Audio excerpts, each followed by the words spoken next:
So, akoiga langminari basingina, akoigi department ki officials matani. Staff na akoina ngasi tawriba drive si akoi sigi drive si akoina consumers affairs public distribution akoi KPNPD gi moigi inspectors khara su yauri. Ado akoiga coordinated drive ni haidare. Aduga sigi drive si akoi DIPR ki support ka loina tawjubani. Masigi drive se marui na kona chatha jari se nan September ki tang kun gani thoi 2025 te gi koi gi GST gi the rate hongda gi wai dare khara hengkat pasiawi revise to rakhi bse sigi matang da koi na drive se ngasi chatha jabani koi ngasi chatha jabai maram se kai gi no haiba matam da koi nan tang kun thoi de hore tang kun thoi ho matam da koi marak ta suti ju khara lai gre aduna ngasi si khara su matam si khara changchan grabni tang kun taruk se tawse na khoina masigi drive sing asi tawje bani ado koina target tawjeri bse item budi yam yami ko list se koi gi hadak revise tawri se koina maru ina ngasi target tawjeri si di common min yamna season of item haidare ko koina budi FMCG good sai haibadi cham cham na hairaga biscuit kumba ko biscuit kumba se koi biscuit se koi gi chi card Pochi athabadaga yom bombase sigum basina 18% oirambe ba hana 18% oirambase hoji handaraga 5% oire adu isam chamba akoigi chumnagi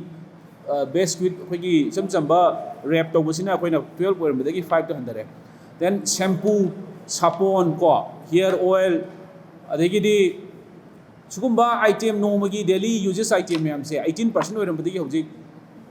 loinamak ayamba 5 to 100 ba sugumba item mayamsi ekoina bazaars da distributors sing wholesalers sing sida ekoi hana degi ekoi gi staff sing thara thara ga moida koi awareness am su pijegre noi rate sing si revise tawbra tawdobra na ado koi ngasi sina with media ga loina na koi media ga loina laksaraga sigi mayamsi public ta maruina public ta sigi moina revise tawriba rate mayamse yobra yodobra jo koi ensure tawu laksabani akoina hoji phobada chachebada akoigi dukan distributors ai dare wholesalers koi manga taru chacheba matamda akoina ujabada ayambana moi MRP all MRP new MRP ana tharaga thamba yam thengna jare aduga hairiba singsi moina retailers and consumer de yonma matamda su moi anauba rate sida is the revised rate adi ahomba rate sida yoli haibegi proof su koi phangjare moigi tax invoice check taw matamda ado akoina hoji pamjari di moina sidagi chat khraga moina pugriba retailers singina directly consumer da lekai lekai di yombi matam da su consumer sing sina laibi ba matam da su masai gi ahongba rate se MRP da iri baduna tab ahongba rate da akoina moina demand to view sine koina haije se ado moi gi retailer sing sida koi request to jise ngasi media gi through da koi request to jise soidna maki consumer sing da su masai gi moina leirakpa ahongba rate to da bibi yon biu haibe cham request to jege kari gi no hai matam da hojise transition ni na hanagi package sing sida leire MRP se खुदक अमत change तब गमहौदबनीना हानगी packaging से लेब MRP सिंगसिदी तुम till March की तांग अमो बोदी तुम लैदौरीबा कईगिनो हाइबा मतमदा सी change तब गमहौद्रबनीना अदो मार्च की तांग अमदगिदी गवर्नमेंट ऑफ इंडिया ना हारिसे MRP से लोइनमक अनोब लोइनमा अनेबा बट तबदबु किगुंबा आइटम सिंगसी MRP से ngसागी मोगी पैकेजिंग से अनोब स्टॉक से अरीब स्टॉक से लोइसंग्रगदी अनोब लाकबददी सोइदनमकी अनोब MRP द लानेबा अदुदे कंज्यूमर द कइमता कंफ्यूजन लेरोयबा तबदबु हौजी की ओइना ट्रांजिशन मतमसिदा MRP di aribo oiba aduga rate handaba aduga lupa cham pibadu lupa horen 80 da natraga 82 da yongadabudo adu consumer na khangdana masagi dukandar na lupa cham da sum yonselagadi modi khangjedabni na cham adu leidoineba adu du leidana ba koina masigi particular awareness ya public ta koi through media gi through da koi masi santokse bani aduna yaragadi aina request tawjening base koi gi media sing sinasu kitang koi gi consumer sing sigi yangbiraga sida natana koi hidak lang thak sini ko ana layengi koi hidak lang thak koi maru oibse koi na ngasai cover to budu yawje grabani ana layengi hidak sing si 12% oiram base 5 ta handabani yamana loina ma yama 5 ta handabani adu 5 ta ga leramba koi insulin gumba koi gi hana koi ga ni khara critical oiba disease sing da leramba hidak sing si yamba koi zero da hibdi exempted to busu yawreba ꯑꯗꯣ ꯁꯤ ꯃꯌꯥꯝꯁꯤꯁꯨ ꯑꯩꯈꯣꯏ ꯕꯖꯥꯔꯗ ꯆꯪꯉꯒ insure ꯇꯧꯒꯅꯤ ꯑꯩꯈꯣꯏ ꯃꯣꯏ rate ꯑꯅꯧꯕ ꯊꯦꯠꯂꯝꯃꯤ ꯀꯣ ꯑꯩꯈꯣꯏ ꯂꯣꯏ ꯎꯖꯔꯦ ꯇꯧꯕꯇꯕꯨ ꯃꯣꯏꯅ ꯄꯤꯈꯤꯕ ꯔꯤꯇꯦꯂꯔꯁꯤꯡꯗꯣ ꯃꯣꯏꯅ ꯌꯣꯟꯈꯤꯕ ꯔꯤꯇꯦꯂꯔꯁꯤꯡꯁꯤꯅꯁꯨ ꯀꯟꯖꯨꯃꯔꯗ ꯍꯌꯦꯡ ꯍꯤꯗꯥꯛꯇꯣ ꯂꯩꯕ ꯂꯥꯛꯄ ꯃꯇꯝꯗꯁꯨ ꯑꯍꯣꯡꯕ ꯃꯃꯟꯗꯨꯗ ꯄꯤꯕꯤꯌꯨ ꯍꯥꯏꯕꯁꯦ ꯁꯤꯃ ꯑꯩꯈꯣꯏꯅ ꯔꯤꯀ꯭ꯋꯦꯁ ꯇꯧꯖꯔꯤ ꯑꯗꯨꯒ ꯀꯟꯖꯨꯃꯔꯁꯤꯡꯅꯁꯨ ꯉꯁꯥꯏꯒꯤ ꯍꯧꯖꯤꯛꯀꯤ ꯑꯍꯣꯡꯕ ꯔꯦꯠꯁꯤꯗ ꯑꯩꯈꯣꯏꯒꯤ ꯍꯤꯗꯥꯛꯁꯦ ꯃꯣꯏꯅ MRPꯗ ꯌꯣꯜꯂꯛꯑꯒꯁꯨ ꯁꯤꯗꯤ ꯃꯃꯜ ꯍꯟꯊꯔꯕꯅꯤ ꯁꯤ ꯃꯃꯜꯁꯦ ꯁꯤ ꯑꯣꯏꯒꯗꯧꯅꯤ ꯍꯥꯏꯕꯗꯨ ꯆꯞ ꯆꯥꯅ ꯈꯪꯗ꯭ꯔꯒꯁꯨ ꯏꯔꯤꯕ MRPꯗ ꯏꯔꯤꯕ ꯃꯃꯜꯗꯨꯗꯒꯤ ꯍꯟꯊꯔꯒꯗꯧꯅꯤ ꯍꯥꯏꯕꯁꯦ ꯁꯤꯃꯇꯪꯗꯤ ꯈꯟꯕꯤꯔꯒ ꯍꯥꯏꯕꯁꯤ ꯃꯣꯏꯅ ꯗꯨꯀꯥꯟꯗꯥꯔꯁꯤꯅ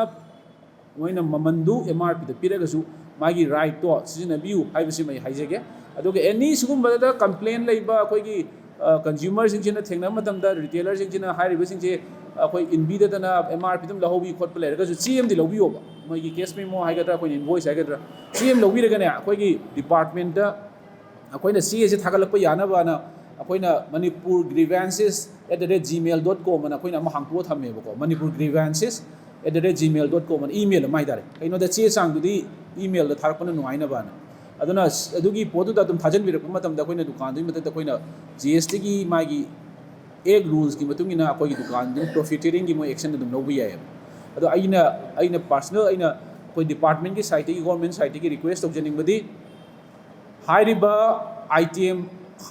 ꯗ ꯔꯦꯠ ꯍꯟꯊꯔꯛꯄꯁꯤꯡꯁꯦ ꯁꯤꯒꯤ ꯔꯦꯠ ꯍꯟꯊꯔꯛꯄꯁꯤꯡꯁꯤ ꯀꯟꯖꯨꯃꯔꯁꯤꯡꯁꯤꯗ ꯁꯤꯒꯤ ꯕꯦꯅꯤꯐꯤꯠ ꯈꯨꯗꯣꯡꯆꯥꯕꯁꯦ ꯌꯧꯅꯕ ꯍꯣꯠꯅꯕꯗ ꯃꯤꯗꯤꯌꯥꯒꯤ ꯏꯆꯤꯟ ꯏꯅꯥꯎꯁꯤꯡꯅ ꯑꯆꯧꯕ ꯗꯥꯏꯇ ꯑꯃ ꯂꯧꯕꯤꯅꯕ ꯑꯩ ꯔꯤꯀ꯭ꯋꯦꯁ ꯇꯧꯖꯔꯤ ꯁꯤꯗ ꯅꯠꯇꯕ ꯑꯩ ꯑꯥꯏꯇꯦꯝ ꯈꯔ ꯁꯨꯝ ꯑꯦꯗ ꯇꯧꯖꯒꯦꯕ ꯐꯣꯔꯦꯟ ꯑꯗꯨꯝ ꯈꯔꯗꯤ ꯏꯗꯤꯠ ꯇꯧꯕꯤꯔꯁꯨ ꯑꯩꯈꯣꯏ ꯇꯦꯂꯤꯚꯤꯖꯟ ꯇꯤꯚꯤꯒꯤ ꯃꯥꯒꯤ ꯁꯥꯏꯖꯁꯦ ꯍꯥꯟꯅ 32 and above 32 inches and above ꯑꯩꯈoi 28% ꯅꯦꯕ GST ꯂꯧꯔꯝꯃꯤꯁꯦ ꯀꯣ ꯑꯗꯣ ꯍꯧꯖꯤꯛ 32 and above ꯂꯣꯏꯅꯃꯛ ꯁꯥꯏꯖ ꯈꯨꯗꯤꯡꯃꯛ 28 ꯗꯒꯤ ꯍꯧꯖꯤꯛ ꯍꯟꯊꯔꯒ 18 ꯂꯧꯔꯕꯅꯦꯕ 10% ꯗꯤꯐꯔꯦꯟꯁ ꯂꯥꯛꯑꯕꯅꯤ ꯑꯗꯒꯤꯗꯤ AC ꯑꯦꯌꯔ ꯀꯟꯗꯤꯁꯅꯤꯡ ꯁꯤꯁꯇꯦꯝꯁꯤ ꯃꯥꯒꯤ ꯍꯥꯟꯅ ꯂꯧꯔꯝꯕ 28% ꯍꯧꯖꯤꯛ 18 ꯗ ꯍꯟꯊꯔꯕꯅꯤ ꯀꯣ ꯑꯩꯈꯣꯏ ꯍꯥꯏꯗꯤ ꯁꯨꯝ ꯃꯤꯗꯜꯃꯦꯟ ꯁꯤꯖꯤꯟꯅꯕꯒꯤ ꯑꯥꯏꯇꯦꯝꯁꯨ ꯑꯃꯨꯛ ꯂꯥꯛꯑꯒꯦꯕ ꯗꯦꯟ ꯑꯩꯈꯣꯏꯒꯤ ꯕꯥꯏꯛ ꯑꯩꯈꯣꯏꯒꯤ 2 wheelers ꯍꯥꯏꯇꯥꯔꯦꯀꯣ ꯒꯥꯔꯤꯁꯦ 2 wheelers 28% ꯂꯧꯔꯝꯕꯁꯦ ꯍꯧꯖꯤꯛ 18% ꯗ ꯍꯟꯊꯔꯕꯅꯤ 2 wheelers ꯑꯗꯨꯕꯨ ꯀꯟꯗꯤꯁꯟ ꯑꯃꯗꯤ ꯂꯩꯀꯣ 350cc ꯒꯤ ꯃꯈꯥꯒꯩꯕꯗꯨꯕꯨ 350cc ꯒꯤ ꯃꯊꯛꯀꯩꯗꯤ ꯑꯗꯨꯝ 40% ꯗ ꯍꯦꯟꯀꯠꯂꯤꯅꯤꯀꯣ ꯑꯗꯨꯒ ꯀꯥꯔꯁ ꯑꯩꯈꯣꯏꯒꯤ 4 wheelers ꯍꯥꯏꯇꯥꯔꯦ ꯀꯥꯔꯁꯀꯨꯝꯕꯁꯦ ꯁꯤꯁꯨ ꯑꯩꯈꯣꯏꯒꯤ 4 ꯃꯤꯇꯔ ꯑꯅ ꯀꯥꯔꯒꯤ ꯂꯦꯡꯁꯦ ꯃꯥꯒꯤ ꯑꯁꯥꯡꯕꯁꯤꯅ 4 ꯃꯤꯇꯔꯁꯗꯒꯤ ꯍꯟꯊꯔꯕ ꯑꯗꯣ ꯃꯥꯒꯤ CCꯁꯤꯅ 1500 CC ꯒꯤ ꯃꯈꯥꯗ ꯂꯩꯔꯒꯗꯤꯅꯦ ꯁꯤꯁꯨ ꯉꯁꯥꯏꯒꯤ 28% ꯄ꯭ꯂꯁ ꯃꯣꯏꯁꯦ ꯀꯥꯔꯁꯦ ꯁꯦꯁ ꯌꯥꯎꯔꯝꯃꯦꯕ ꯑꯗꯨꯅ ꯑꯦꯔꯥꯎꯟ 32 ꯃꯨꯛ ꯂꯩꯔꯝꯕꯁꯦ ꯍꯧꯖꯤꯛ 18% ꯗ ꯍꯟꯊꯔꯤꯅꯦꯕ ꯑꯗꯨꯅ ꯃꯌꯥꯝ ꯎꯕꯤꯔꯝꯃꯅꯤ ꯑꯦꯗꯚꯔꯇꯤꯁꯃꯦꯟ ꯇꯧꯕꯗ ꯀꯥꯔꯒꯤ ꯃꯃꯜꯗ ꯑꯗꯨꯛꯀꯤ ꯃꯇꯤꯛ ꯑꯩꯈꯣꯏꯒꯤ ꯍꯟꯊꯔꯦ ꯀꯥꯏꯅꯒ ꯍꯧꯖꯤꯛ ꯗꯤꯁꯀꯥꯎꯟꯠ ꯄꯤꯔꯦ ꯀꯥꯏꯅ ꯇꯧꯔꯤꯕꯁꯤꯡꯁꯦ ꯑꯗꯨꯅ ꯁꯤꯁꯤꯅ ꯈꯔ ꯃꯤꯗꯜ ꯀ꯭ꯂꯥꯁꯀꯤ ꯑꯥꯏꯇꯦꯝ ꯑꯣꯏꯔꯦ ꯑꯗꯨꯕꯨ ꯉꯁꯥꯏꯒꯤ ꯑꯩꯅ ꯍꯥꯏꯖꯔꯤꯕ ꯑꯥꯏꯇꯦꯝꯁꯤꯡꯁꯤꯗ ꯁꯥꯇ꯭ꯔꯒꯤ ꯑꯣꯏꯅ ꯑꯦꯛꯁꯔꯁꯥꯏज ꯕꯨꯛꯇ ꯂꯧꯔꯝꯕ 12% ꯁꯤ ꯄꯨꯔꯥ ꯖꯤꯔꯣꯗ ꯍꯟꯊꯔꯕꯅꯤ ꯄꯦꯟꯁꯤꯜꯗ ꯂꯧꯔꯝꯕ 12% ꯖꯤꯔꯣꯗ ꯍꯟꯊꯔꯕꯅꯤ ꯖꯣꯃꯦꯇ꯭ꯔꯤꯀꯦꯜ ꯕꯣꯛꯁ ꯂꯧꯔꯝꯕ 12% ꯖꯤꯔꯣꯗ ꯍꯟꯊꯔꯕꯅꯤ ꯏꯔꯦꯖꯔꯗ ꯂꯧꯔꯝꯕ 5% ꯖꯤꯔꯣꯗ ꯍꯟꯊꯔꯕꯅꯤ ꯁꯥꯇ꯭ꯔꯁꯤꯡꯒꯤ ꯌꯦꯡꯉꯒ ꯍꯥꯏꯇꯥꯔꯦ ꯑꯗꯨꯃꯥꯏꯅ ꯇꯧꯗꯅ कमन मैन अखोई मयाम चाने मैगी खंगे सुम अइना आइटम खरबुदी ब्रांड ममिंग पंजरेको सुमाइन तौदना पनीर पैकेट लैबा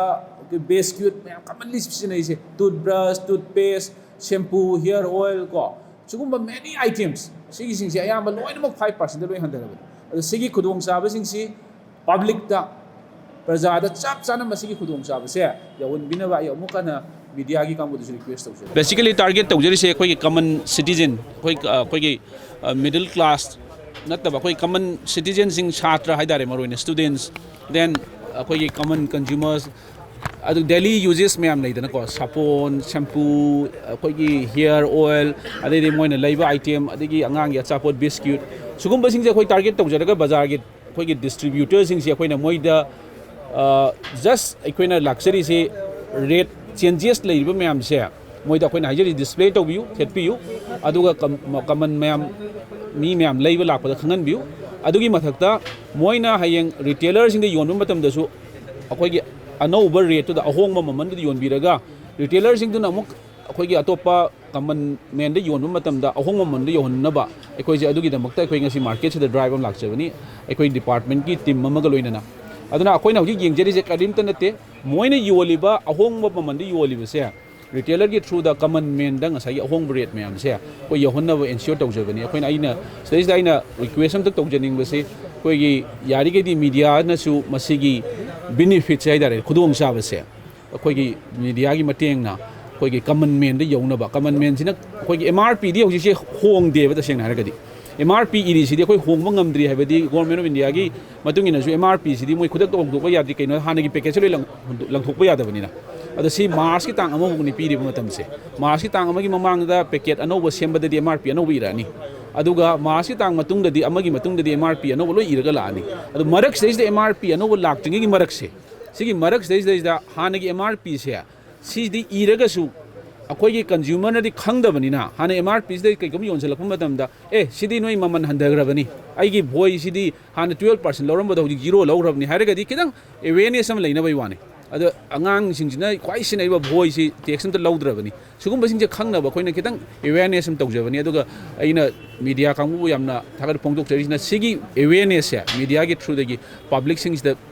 लोइनमक योहनबिबदो अदुम आई रिक्वेस्ट तौजरी Thank you.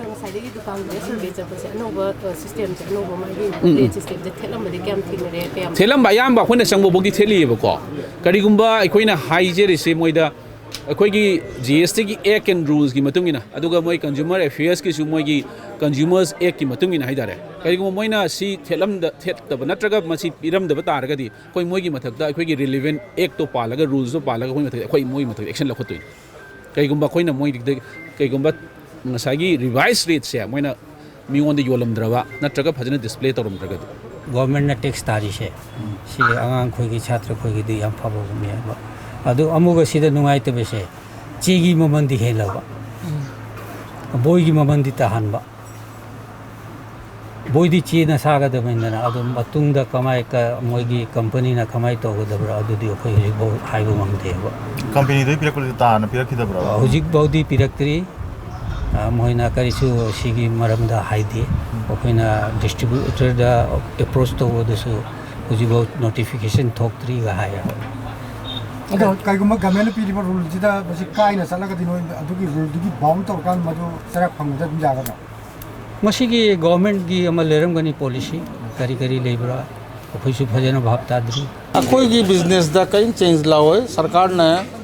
7% discount तौरेबा discount हाइसिदी GST दा हंदरेबा हाना 12 यारो मसी 5 ओइखरे खराना 0 सु ओइखरे अदो अखोइदी पासोन अदुम तौखरनियाबा पासोन तौवा होग्रेयाबा अदो कंज्यूमर की दमकते यम काना दोरेयाबा जनरल पब्लिक की दमकते अदु काना बो फंगनियाबा बिजनेस इफेक्ट लाइते अखोइगी बिजनेस दा इफेक्ट लाओय अखोइगी दि सेम कनोनियाबा जस्ट टैक्स रिफॉर्म लाकपगी टैक्स हंदबगी वानियाबा मधु हंदबसी कंज्यूमर की कानानियाबा इंड कंज्यूमर